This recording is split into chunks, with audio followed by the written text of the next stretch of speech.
Hello.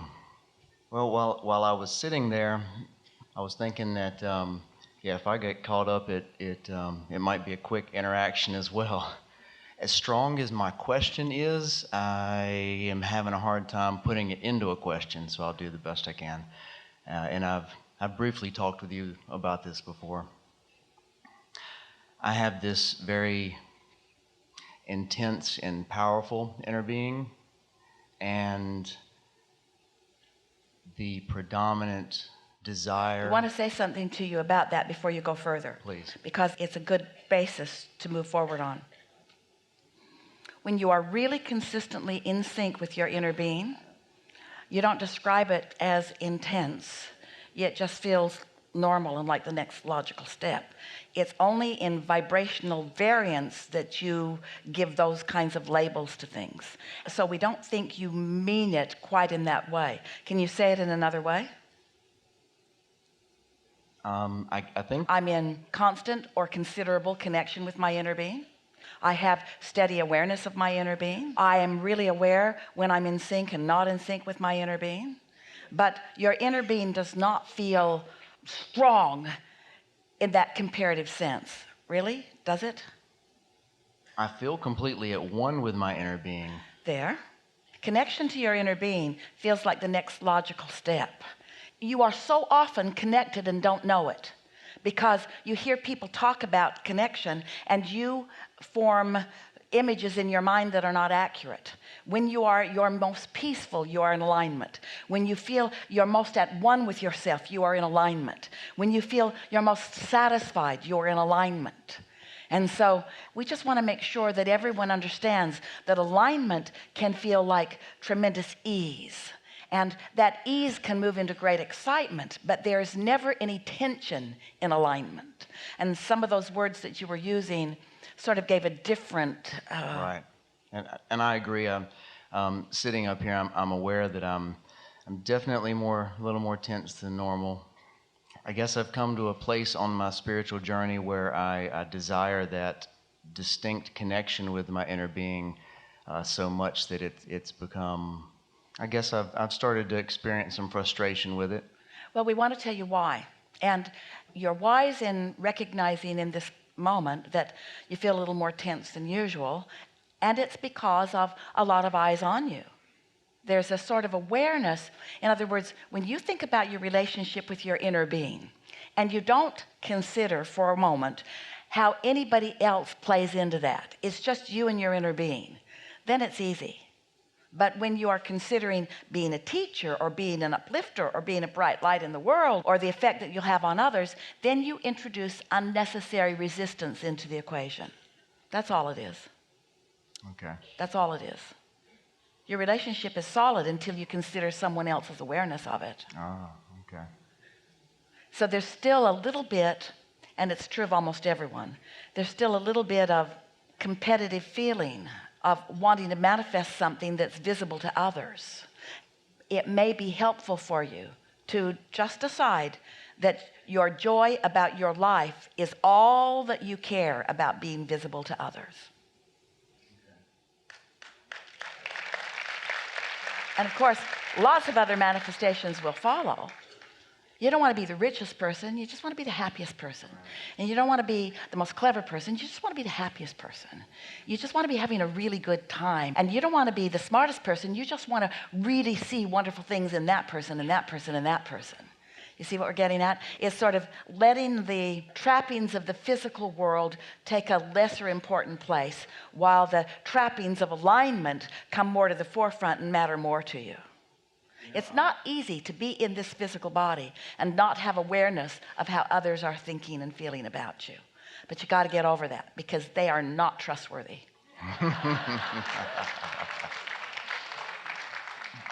I'll put this in a way that it wants to come out of me. I feel like I'm probably backtracking with a couple of things that we've talked about before, but so my connection with my inner being is pretty easy for me. Yes, most natural thing in the world. My outer life has been very amazing. I've been a very prolific creator. Yes. as a martial artist, a rock climber, et cetera, et cetera. Yes. I've been very successful, and my Yes. inner being is the reason for that. And what's been driving you with all of that has been an inner desire, not the way others are revering you? No question, yes. Good. And I'm at the point where I really desire to be more of a spiritual master than another, than a rock climber or car driver or something. Well, they go together. You cannot become or be as you are a spiritual master without mastering everything. You get tuned in and everything you've ever wanted starts being yours. You can't say, oh, hold off on that good stuff. Right. And just because at one time you maybe needed it more for effect and now you don't, doesn't mean it won't still come. Okay. I've mentioned When we say abundance, we mean all of it. that Abundance actually of helps all a lot. things. Yeah. We mean abundance of all things ever wanted. Ever sounds like past, but it isn't. Because if you ever wanted it, your inner being is all over it presently. It's not past. It's in the vortex, and it's being tended to, and law of attraction is responding to it. If you ever wanted it, it's active. Don't you like knowing that? So I mentioned to you last time I spoke with you that my inner being always appears to me as a dragon.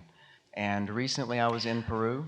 Well, that's a little bit of the reason, not remembering that as such, but what does the dragon represent to you? If you were to define it through your physical awareness, what does a dragon represent to you? I wish I knew. I mean, Esther saw one in her dream last night. Ah, very Yeah. nice. Romping through a neighborhood. She could hear the thunder of what sounded like a stampede. And in her dream, she translated it to be deer and maybe a moose or two that were thundering down this dirt road. And she was with friends, and she said, let's just get out of the way, because if this herd is as big as I think it is, it would be good for us to step out of the way and give it plenty of room. And in the lead was a dragon. Wow. Wow. And Esther said, whoa, Wow. better get out of the way of that dragon, until she realized that it was joyously romping and leading the herd. Interesting, don't you think? Very interesting, yeah. Yeah. Yeah, I would say that romping and leading the herd is a good description. Yep. Um, Powerful, yeah, very. inspiring, infectious. Why would deer and moose follow a dragon anyway? It was completely illogical. And Right. yet there it was. Wow.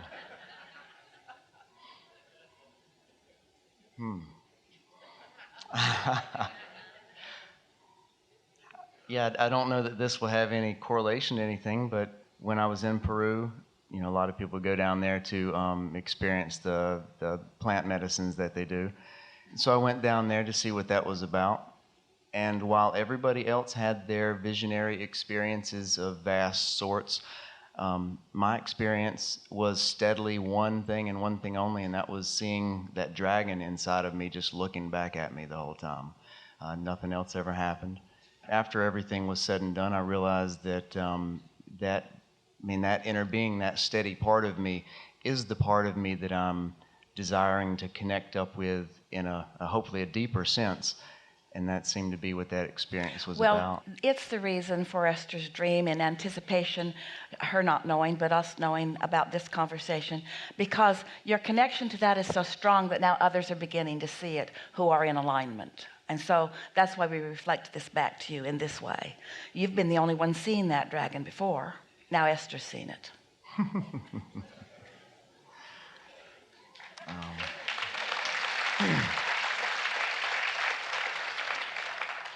I guess, is there any other advice you'd give to me myself? I've asked you that question before, but that seems to be what I continue to come back to. We would encourage you not to need anyone else ever to see your dragon. It's enough just knowing that your connection with your inner being is... How do I connect with it more? Because it comes and goes. If I need it, it's always there. But my connection with it comes and goes. And that, yeah, that's probably become a little frustrating as I've gotten to the point where I want that connection to be steady. Well, remember that everything is perceptual. So what does seeing this dragon, what does it mean to you in literal terms? What does it mean to you? Does it mean alignment? Do you have to see it in order to know that you're in alignment?